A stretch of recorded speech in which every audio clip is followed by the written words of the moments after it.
in my update. There is a Sundog Connector stakeholder meeting this coming Friday, 1 p.m. at the Prescott Valley Police Department training room. So again, we have a couple different groups related to the project. One is the Sundog Technical Committee, which most of you are a part of. And then we also have a stakeholder meeting. So again, we've sent that invitation out to all of you. Hopefully you're able to attend. Again, the goal of the stakeholder meeting though is that it's the various groups that are involved out there. Maybe Lindsay, if you want to hit on a couple of them. And again, we're not looking for the entire groups to attend, but representatives from some of those groups. You want to mention what those are? Sure. So it most importantly, representatives from Prescott and Prescott Valley. So development and planning staff are all invited, public works. Then we got some suggestions for some tourism representation. So Chambers of Commerce was a great suggestion there. Emergency response. So CAFMA and the City of Prescott Police and Fire. Some local affinity groups like Save the Dells, the developers for Storm Ranch and Yavapai Hills, as well as the community representatives are there. So we've got a really good diverse group, and that was really with the help of all of you and your suggestions. So thank you. So just to remind everyone about that. If you have any questions, let us know. Thank you, Mr. Chair. I think we're up to item number 6 now, which is mobility management. Lindsay Post is going to take this transit update. Thanks, Mr. Chair. Today's a light one for mobility management. We are still waiting on our 5310 award letters due from ADOT. They every time I've checked in, they're due at any day now. So we're still in any day now. And those are for the awards that for the next 2 years of regional mobility management activities, which are the activities that currently I'm overseeing. So overseeing the local coordination council, which is representatives of transit agencies and human service agencies in the area, as well as a lot of the efforts that Pedro was doing on our behalf when he was at NACOG. So we're now taking that back in-house. And when Brand Stotler starts next month, she'll take that on. But the award letters are due. And so we applied for $90,000 for the next 2 years. And we hope to get that full amount. I will keep everybody updated on that who needs to know about that. Speaking of the local coordination council, or the LCC. So like I said, that's a mix of people who are human service organizations and transit agencies. Together we work to tackle some of the mobility management issues in our area. I proposed at the last meeting that we really reconsider our approach together as a council. I want to make sure that they are getting what they need out of it, and that we're not using them sort of as local match. Just come to this meeting because they're required, you better come and we need your local match. I really want to make it beneficial for them because in my experience working for these organizations myself, they're usually attending these meetings on top of their already 8-hour day. It's usually not embedded into their day. So they do it because they care about the community. And so in that spirit, we're sort of changing up the way we handle that. Next meeting is going to be held at the New Horizons Disability Empowerment Center headquarters. And they are the chosen operator for Prescott Valley's Yava Line microtransit service. And so that's going to allow us to, first of all, connect in person. We've been meeting virtually, and we're not a real virtual body. We're boots on the ground. So I really want to make sure that they're getting what they need. So is that, sort of a joint purchasing? Are they going to need to come together to lower gas prices and find a way to purchase gas all together? Those are the kinds of things that I want to move towards what we're talking about in the LCC. And that's related to coordinated mobility. So more to come on that. I just want to let you know that we hope to see some really good changes as far as making that a really functioning coordinating body. Next on my list I wanted to discuss is Yavapai Apache Transit. You may have heard me discuss already that they are hoping to make a phased introduction into central Yavapai County. With the help of various folks that are here today, Pedro Rodriguez is on the call. We met with them, and Pedro, before I even got here, has been meeting with them or had in the past about their plans to expand fixed route services into central Yavapai County. So far, the discussion is to phase it so that it's not just full service, here we are, and no one knows about it. We want to make sure that it's successful. And so we are discussing connections at the Yavapai County Sheriff's Office, because there are a number of residents in Camp Verde who work for the Sheriff's Office, and they already do provide a service, like a van pool service for them. Then they want to connect at the VA campus in Prescott to what Pedro and I discussed with them was the groom stop, which takes folks to the airport in Prescott Valley. And then there's another bus stop near there, Pavway, I want to say it's called. And there's a bus stop where they can connect to vital services and shopping. There needs to be an MOU in place, and Pedro's already sort of gotten the ball rolling. So this is an ongoing discussion that we've been having with them. Kazi from the county is involved in that, and so he's been really helpful. We want to make sure it's a collaborative discussion, so it's strategic and successful. So there's also the interlining with YRT, that's a critical piece there. So the first plan is for two trips a day. That's still in strategic planning, so I will keep this body up to date on that. The last on my list was just a shout out. I made this shout out to the executive board, but it's worth mentioning. People Who Care is a local service. It's a neighbor to neighbor volunteer transit service. So getting your neighbor to critical services that they need, shopping, doctor's appointments, and it's usually not just curb to curb where you pick them up at the curb, drop them off at the curb outside their house. It's usually door through door. So these are really critical services that people need. So People Who Care recently received recognition at the County Board of Supervisors for their 30 years of service. And they also received a commendation from the governor. So I do want to shout them out. They are part of our LCC and a very active and critical piece to it. And they do receive 5310 funds through ADOT. So we help them with that application every year. And then I do believe that Vinny had an item on this. Thanks, Lindsay. So some of you that attended the executive board meeting heard me mention this, but if you weren't there, I wanted to follow up on it. So I currently sit on the Arizona Transit Association board. I'm chairing the legislative committee. And we were able to get some legislation passed that pertains to Yavapai County. So I'm pretty proud. Governor Ducey signed it about 2 weeks ago. It's that Yavapai County is now eligible. The population threshold was 200,000. We got it increased to 400,000 for an intergovernmental public transit authority, or IPTA. Yavapai County was not eligible for that previous to the governor signing it a few weeks ago. So the short version of this, and we're still getting details on how that might function, but it's another opportunity for our future in central Yavapai. IPTAs currently exist in Flagstaff. That's an IPTA, and there's an IPTA in Yuma, where multiple organizations are able to come together as one and operate for a number of purposes: consolidation, efficiency, delivery of services. So Flagstaff years ago, they had NAU, they had Coconino County, City of Flagstaff, multiple agencies delivering similar transit services. Now they're under one umbrella, which is now called Mountain Line or NAPTA, either of those, and they're very efficient, very effective.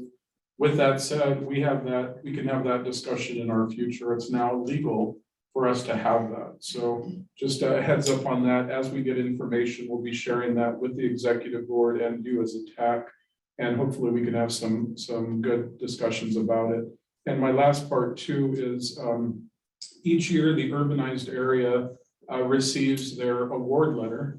And this urbanized area is eligible to receive 1.6 million for transit funds. The town of Prescott Valley has taken the leadership to establish themselves on behalf of the urbanized area as the direct recipient, which we're grateful they've done that. So they're really in that driver's seat. So I did talk with the town of Prescott Valley and we went back and forth, but we are going to go ahead and keep that 1.6 million for the region's use, and CYMPO will be working with the town and looking at options of how to spend that. Again, easier said than done because there's red tape, strings attached, there's match. But we do want to see that money at least left on the table for now. So just a heads up on that. We'll keep everyone communicated with on that. But again, a shout out to Prescott Valley for their leadership.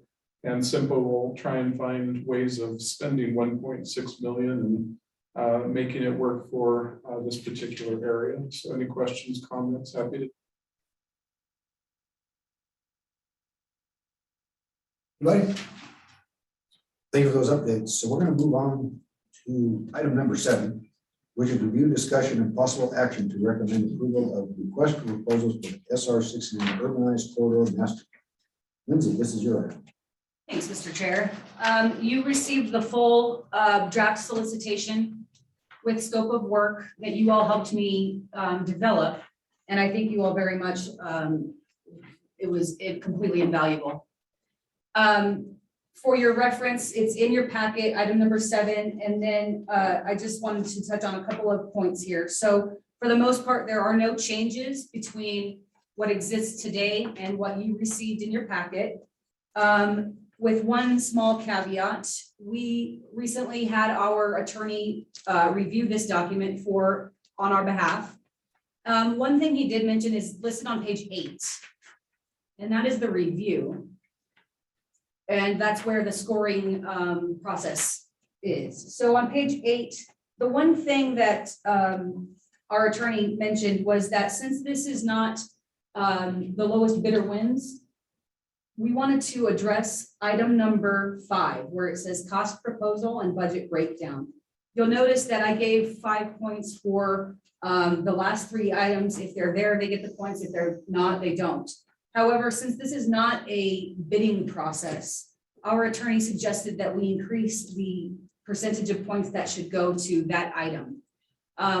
We as a team of 3 do agree with that. And to that end, I would like to increase that to 15 points, which means that items number 1 and 2 will both decrease by 5.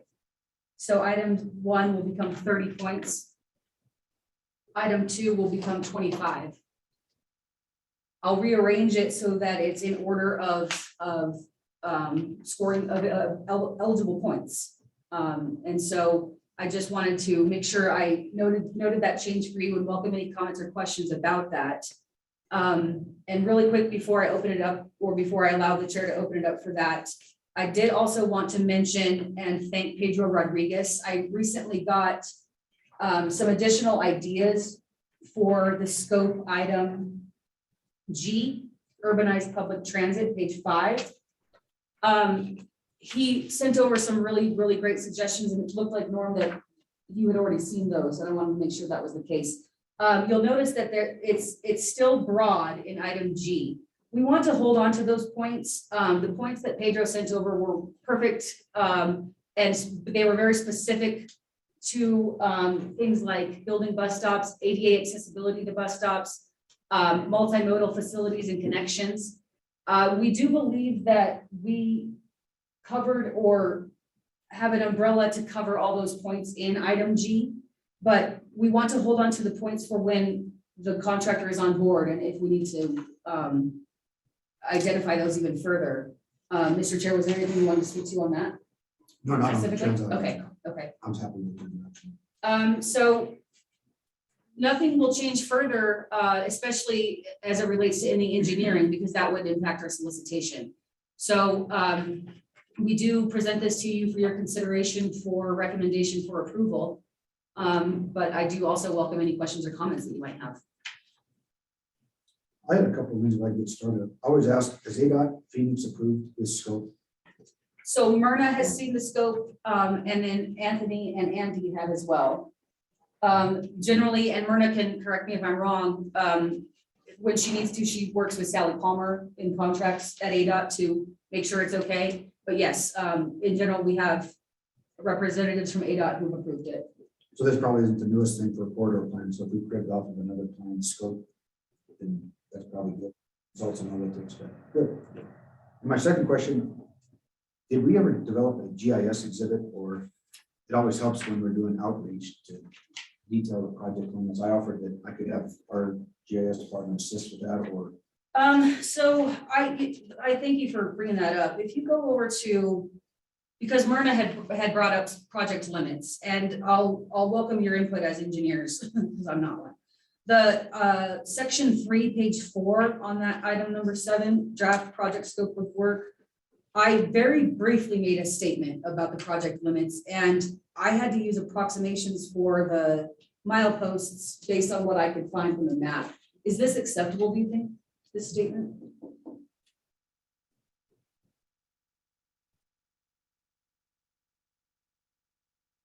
works for me. I was just curious. I that's would make helpful. one, I would make one comment Okay. that this would be the intersection with SRS 169, Ah. not interchange. I like that. That's a different, that's a whole different. It means meaning. It's a something, whole right? different, it's a whole different meaning, so the interchanges should be intersections. Beautiful. That's what I'm $50, thinking. $60 million.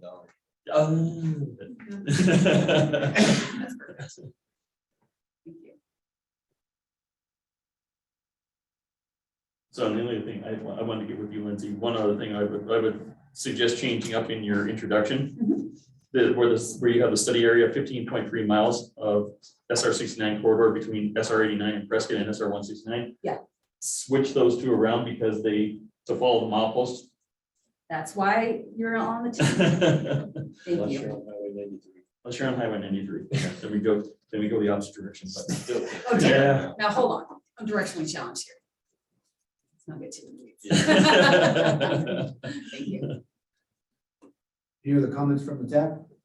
I have one, Mr. Chair, if I may, just for my own benefit, if anyone knows, or Lindsay, I don't know, if it's an engineering thing, but I'm not familiar with smart polymer pavement. Is that a new thing they try to be up on things? Well, so like Colorado has that, for example, when that Budweiser truck was the first one to make the delivery solo without a driver. It did it on the corridor, it did it on because their polymers were, their paving was made with like Okay, data technology. And I believe that company comes out of the Las Vegas, Reno Sparks area, if I remember. I was working at CDOT at the time when that happened. And so that's the only reason I brought it up is if we're already ahead of the game and we're going to be doing some work, if that's something that we can take on, cool, better for us in the future. okay, so it relates to automated vehicles, that sort of thing. It does, yeah. And And I feel like too, I'm sorry, Frank, I think a consultant also mentioned that to us that, because we were kind of struggling, Frank, a bit on, what new technologies out there for existing infrastructure. And then we also said that there's quite a bit of money coming out for EV related stuff. So I don't know, is there an opportunity for us to take advantage of it? yeah, I've even heard rumblings of, inductive loops in the pavement for recharging vehicles. And Yeah. that sort of thing. Right. All right, so thank you for that clarification there. And my other question concerned, I think it was item K with the wildlife crossings and that sort of thing. Have there been any studies that would relate to this as far as species or types of wildlife that are crossing and maybe Absolutely. quantities and that sort of thing? Yeah, and really Well, that's recently what too. Yeah, good question, because in fact, Mr. Pratt behind us has it in front of him. They just put it out, so that one has an asterisk because it has a full study with it. So there's a wildlife vehicle strike study.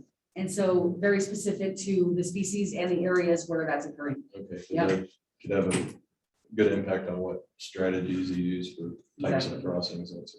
Okay, perfect. Thanks for asking. Mr. Chair, Ian has his hand up. Ian, we're up to you. See your hand up. Yeah, I was just, I included in the chat, but to clarify, are we removing the cost portion of the ranking entirely? No. Sorry, I missed a little bit. Good question, Ian. Mr. Chair, if I may. We are not removing it. We're increasing the available points to that item. So that item will stay as is, but will now be given 15 points. It's no longer just a small item I took at the bottom of the list. It's there or it's not. Because it's not a bidding process, we wanted to give that more points. So because it got more points, the first two items got 5 less each. And then that will kind of move up in the list, but we're not eliminating Can you clarify for, so like, you know, at the city level, we normally, when we go out, we don't consider costs. We negotiate costs after we select based on qualifications. Can you kind of clarify why this is different or why that's okay? So Ashley made a comment regarding it, and it seems to be a good question. sure, and I'll attempt to do this, and Myrna, feel free to jump in and help me out, or anyone else too. So for the MPO and working at least with request for proposals versus request for qualifications. So depending on the level of engineering and level of parts or elements of it, we'll use Sundock Connector as an example, doing a design concept report, Ian. We triggered where we had to do the request for qualifications, and we had to remove the cost portion. To your point, Ian, I then, based upon the scoring and the ranking of the selected consultant, it then kicked it over to me to negotiate with the consultant the cost for the project, given the dollars we had. Versus what we're doing on this particular one, because it's a master corridor plan, we're doing a request for proposals or an RFP, whereas that's not the same process of the cost is not, is part of the process versus the RFQ. So we have 450,000. That's in our tip in our program for it. That's public information. And the proposal will include a proposed dollar amount of whatever the consultant believes they can do this particular project for. And then the scoring team, which will be staff and TAC, will take that into consideration. But we're not restricted to taking the lowest bid, but who we see as the most qualified bid. But cost is a scoring part of it. Does that answer the question? Yeah. Hey, this is Ashley Couch. It does, but I'm questioning how this is not a violation of Title 34 of ARS. When we're hiring engineers to do things like this, it's entirely qualifications-based hiring, and so if you don't mind, let's running that through legal. I'd be curious to know how this is not a violation of Title 34, which mandates that all hiring of engineering firms for any kind of, planning studies, design work, anything that's going to be signed and sealed, which I believe this will be, basically has to be qualifications-based only selection, and then you negotiate price afterwards. So I don't want to stand up and, violation of the statute and get challenged or something like that. That's the only reason I bring it up. And I appreciate it, Ashley and Ian both. I don't want to violate anything. So I will say this, and Myrna has her hand up, so we'll let her chime in. But again, to Norm's initial question about ADOT Phoenix. So again, being a government agency, there's a lot of oversight to this. So we don't venture out anywhere alone. So we have ADOT, we have our planning staff, we have ADOT contracts, we have ADOT legal. And then CYMPO has its own attorney itself, which I'm drawing a blank, Tom CAC, right? Tom CAC, who's been our attorney for years, and again, helps us to review our RFPs, RFQs, and make sure, Ashley, that we don't violate any of these things that you're bringing up. So Tom has reviewed all previous RFPs, RFQs. My simple answer is, for this master corridor plan, it's eligible to be an RFP with the level of engineering that's in there. It allows us to do an RFP and go down the path that we described. So with that said, Myrna, do you want to chime in? I see that your virtual hand is up. Okay, so you were absolutely right, Vinny, that because this is a planning project and not an engineering level project, you can request for a proposal, and it is based highly on your scoring criteria, which is what you developed here, and so it doesn't have to be the lowest bidder. I believe the lowest bidder is, from what I understand, is usually for construction projects. Now I can, to ease your minds, I can certainly speak to our contracts person and ask that absolute direct question and, and report back. Thank you. That's all I'm asking. Thank you very much. Appreciate it. You're welcome. If I may, Vinny, to back Ashley up, I think if I remember 34 correctly, there is an aspect for price proposals in there, but you shortlist the qualifications and then open the seals on the proposals after that. It's a two-step process, but again, from Myrna's point, I think this may be a different, maybe not relating to Title 34, and it might be a different section in the code because of the planning level of detail rather than the construction level. So yeah, maybe the attorney would be able to clarify. Sure, we're happy State to, statute. happy to follow up on that. Again, having done this for several years, I will say this thing gets quickly in the weeds for me. And I would say, if I can't just keep it simple for the moment, if you all want more of a detailed answer, happy to follow up on it. But it is this balance of how much planning emphasis is there, because clearly, as you see in the scope, there is engineering parts to it. But it's this balance of how much engineering and specifically what engineering things has been directed to me from council and other people in authoritative positions to say that given a master corridor plan, given the planning emphasis, you are eligible to go down this RFP path.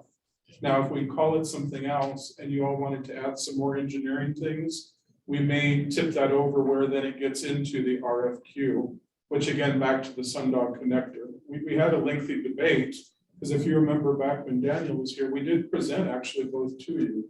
I don't know if you remember, but at one point we had an RFP, we had an RFQ, and it was kind of, we were going back and forth on, well, what exactly are we wanting out of Sundog connector? Is it the design concept report?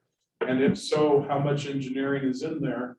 And we actually spent quite a bit of time debating both of that with our legal attorney to give us that information. So all that to say, we've kind of been here, done that. But if you want more information as a group, happy to share that. But that's kind of where we're at this point. My opinion, a refresher for us might not be too bad. Sure. Absolutely. Good idea. Not taking up too much time. Any further comments or discussion?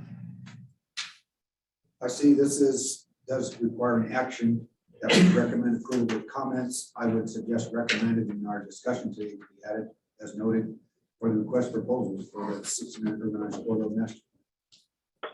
You have a motion? It's like Ian's making that motion. Do we have a second? Ian made the motion, I'll second. Same way reading. All in favor to, with the motion to recommend approval with comments, recommend the TAC for the urbanized corridor master plan, please indicate by saying aye. Aye. I,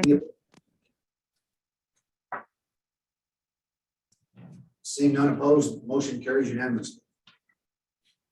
Moving on to item number 8, which is review, discussion, and possible action, recommend approval to amend the FY 22-23 Unified Planning Work Program, or the acronym the UP.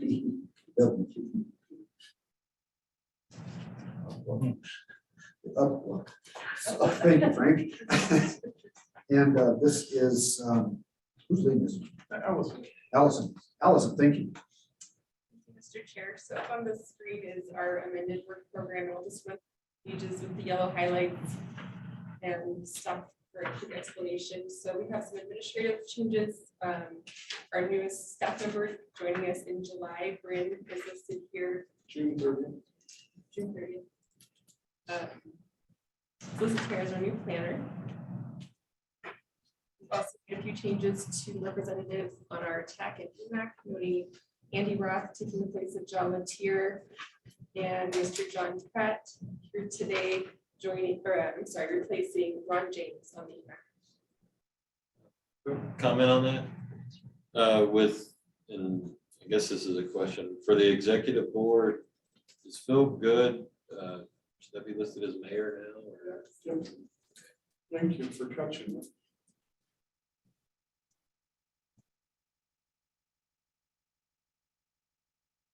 On this page, we're listing the new fund that Jenny mentioned earlier, the carbon reduction program. It's a new federal funding source designated for projects that reduce transportation emissions defined as carbon dioxide emissions from on sources. Down on budget tables following. On this budget table, sorry if it's hard to see. This is for fiscal year 22. So the changes we're making here, if you'll recall back in April, we had $114,000 of carry forward STBG funding. We were trying to identify a purpose for.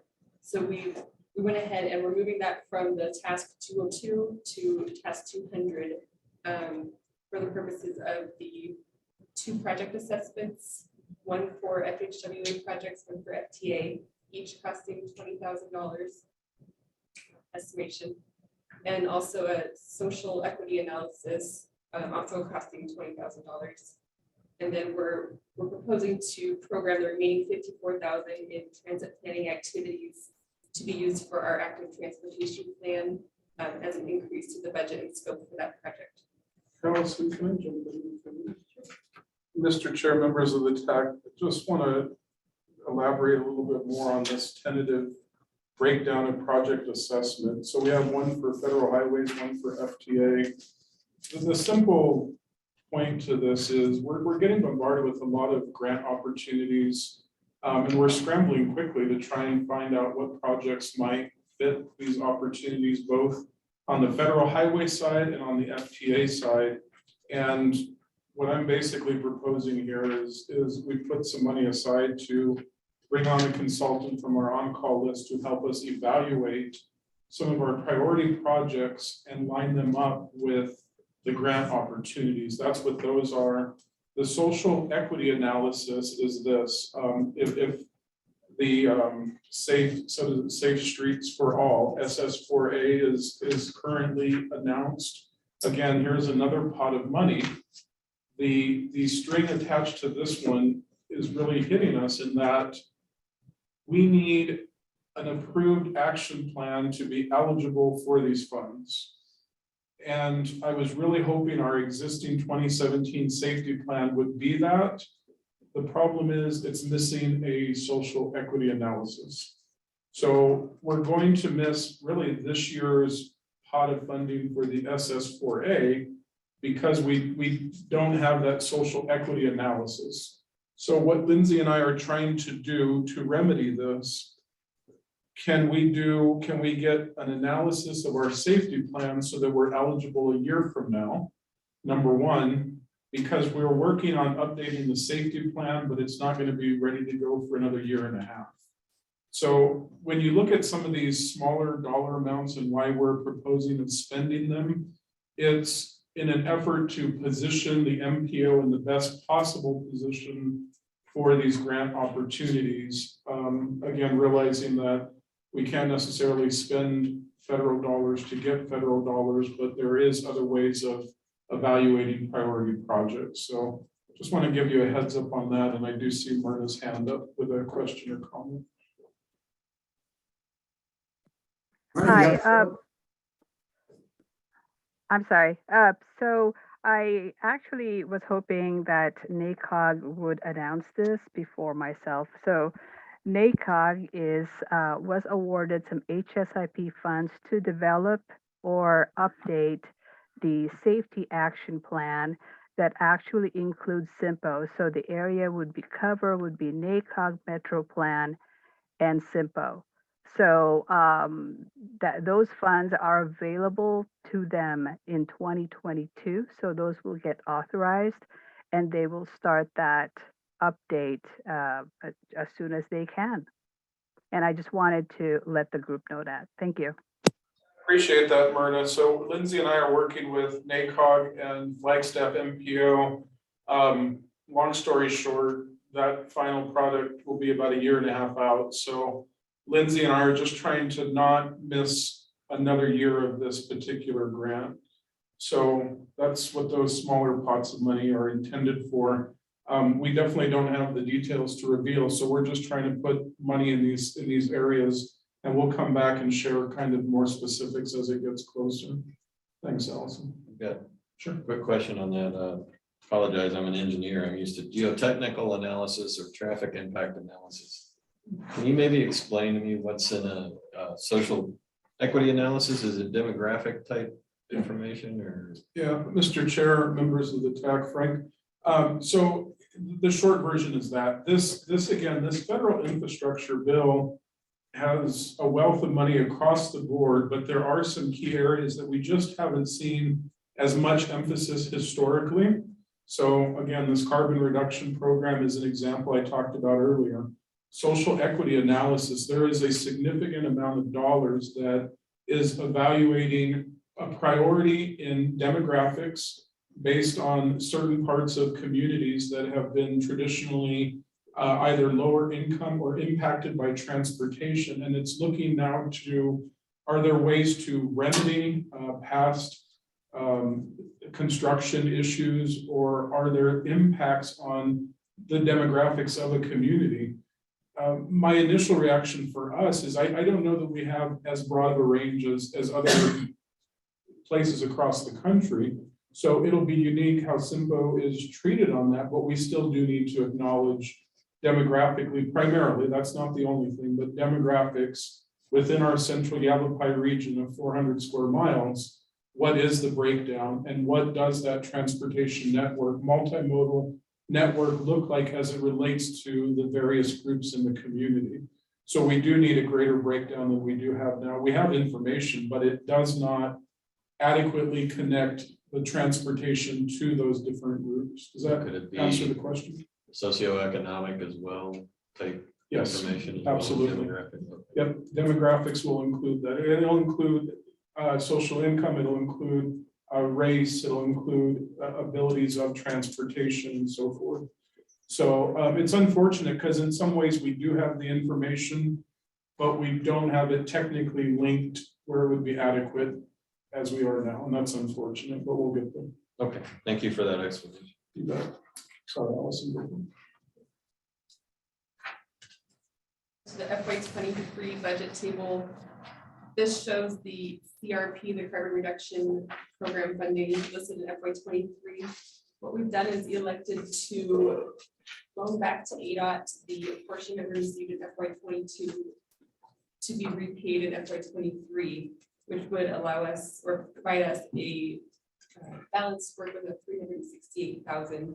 That just allows us to not work against the FY 22 deadline. And the reason we did that is there's 1 month left in the fiscal year for us. So they gave us the money with the month to spend it, and it's not possible. So we're basically advancing it into the next year. Nothing shovel ready. No. Don't have Are we allowed to say that anymore? Sorry, Mr. Chair. Here we just have the 2 project assessments listed under our proposed activities, as well as a social equity analysis and the respective changes to each budget table. We can scroll down a bit. Here's the new task for the carbon reduction program item. We'll elaborate more on it as we learn more about it. But for now, we've listed the proposed activities being a carbon reduction program or study and identifying additional uses for the funds. Last 2 budget tables are a summary of everything that we're changing. So again, on the far right, you see the 114,000 being programmed for the projects we just talked about.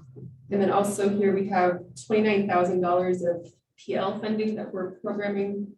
We were notified that we had an additional apportionment provided to us a couple months ago. So we're suggesting that we use those funds, place them in a reserve for the next upcoming Human Services Transportation Plan expected in FY 23. And this is the last page here, noting our CRP funds, as well as this $37,000 of CPG funds, which consists of PL and 5305D transit planning funds, was kind of just sitting there to be determined. We need to find a use for it, so we're proposing to place that in the Human Services Transportation Plan as well. All for the updates to the work program, if anyone has any questions. Also, well done as usual. This looks like just a bunch of housekeeping issues that I appreciate your cooperation with the funding sources to get it all right and according to them. I guess welcome all the newbies that look ever so familiar to the groups here. It's always nice to see familiar faces. With that, any other comments for Allison or questions? Anything from the public?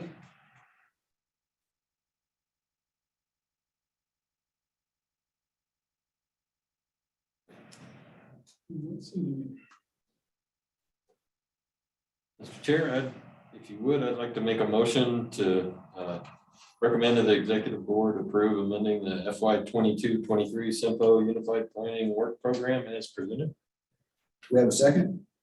Second. It's been moved and seconded. All in favor, please indicate by saying aye. Aye. Aye. Anybody opposed? Seeing none, that motion carries unanimously.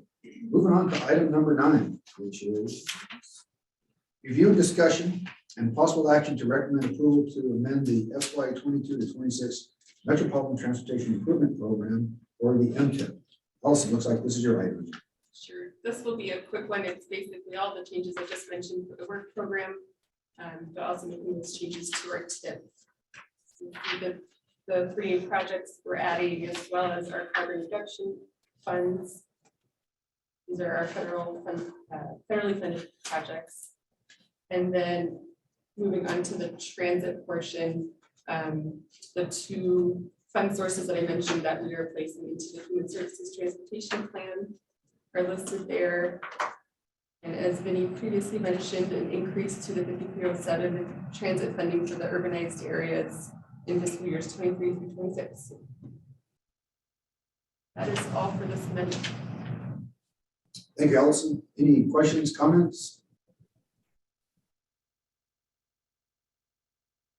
I entertain a motion to accept this particular item as an action item.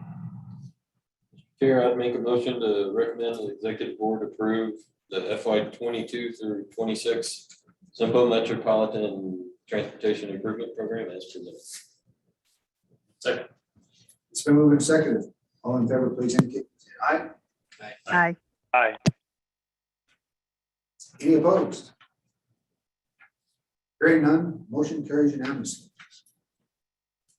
So we already did item number 10, moving on to item number 11, which is federal and state updates. I'm going to go with Mark. You're first up here is local public agency, the LPA. Thank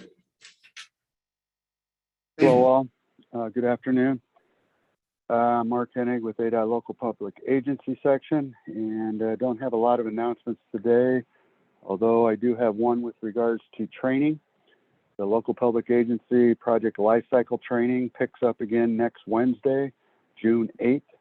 Module 2, Federal Authorization, Understanding the Role of FHWA Administration, Communicating and Working with your ADOT Project Manager, and Procurement. So Module 2 is June 8th at 8 a.m. And Cindy Callahan is the primary contact, or Jennifer Catapano, but just wanted to give you a reminder there. I will say there was a good discussion earlier in this meeting that Vinny was touching on the IIJA, or the new bill. And of course, Kevin as well. I just want you all to know that, I've been involved in a few meetings with different pieces of that bill that connect to local agencies. So our Fed Aid project delivery quarterly meeting, we are not having this June, next week as well, just because I'm looking to get that implementation plan and share that all with you as soon as possible. It's not ready yet, but been listening and participating with the off-system bridge, with the TA and scenic byways. So we're looking forward to the opportunities and being busy processing initiation requests when that implementation takes place. So that's all I have. Thank you. Any questions, Mark? Mark, thank you for your LPA section updates. Next, let's go with the Northwest District Office Report. Andy Ruff, what do you got for us today? All right, thank you, Mr. Chair. First of all, a reminder again that our 2023 through 2027 tentative 5-year construction program is out on our website for comments. Those comments will be, public comments will be taken until 5 p.m. Thursday, June 2nd. And we expect the State Transportation Board to take formal action on that at the June 17th meeting. Our noxious weed herbicide treatment program is in full swing right now. It's on all state routes in the Quad Cities area. So our maintenance folks will be out there spraying for the noxious and invasive species out there up and through the week of 6/13. I-17 Anthem Way to McGuireville Rest Area, the broadband project. They're continuing the conduit installs and the conduit proofing right now before they install the fiber optic cables in those conduits. And they expect to hopefully have that done early by September, actually. Our State Route 69 Big Buck Ford to Pullen Junction project. Anticipating the contractor to start on that in maybe end of June, early July. Nighttime work. That's from Onyx Drive in Mayor up to Main Street Signal in Dewey Humboldt. And then our State Route 89 Glassford Hill Road to Coyote Springs pavement preservation project. Also expecting to start in the same time frame, late June, early July. Nighttime work as well. That one just really the air ACFC spot replacement on that one, no spot repairs. And then our companion project, State Route 89A from State Route 89 to Glassford Hill Road. Those bids opened on May 20th. Our apparent low bidder on that one is Pavco, and that's an AR ACFC replacement and spot repair as well, both directions. Again, night work. Hopefully that will be awarded in the June meeting. It came at 13.5% under our estimate for that one. And then our Sunset Point Rest Area rehab project was awarded on May 20th. That one is a 8-month-long project, and that will be a full rest area closure. The only thing that'll be open will be for truck traffic, and there will be temporary facilities for the truck drivers to use while that's closed. And right now, that's all I have. Questions of Andy? Chair, if I may, I just want to maybe thank ADOT and Todd Steinberger. They came and had a good meeting about development projects in Chino Valley and permitting. So I just wanted to thank them for coming up with a productive meeting. I'll pass that on. Yeah, because we had quite a bit of interface with the Northwest District on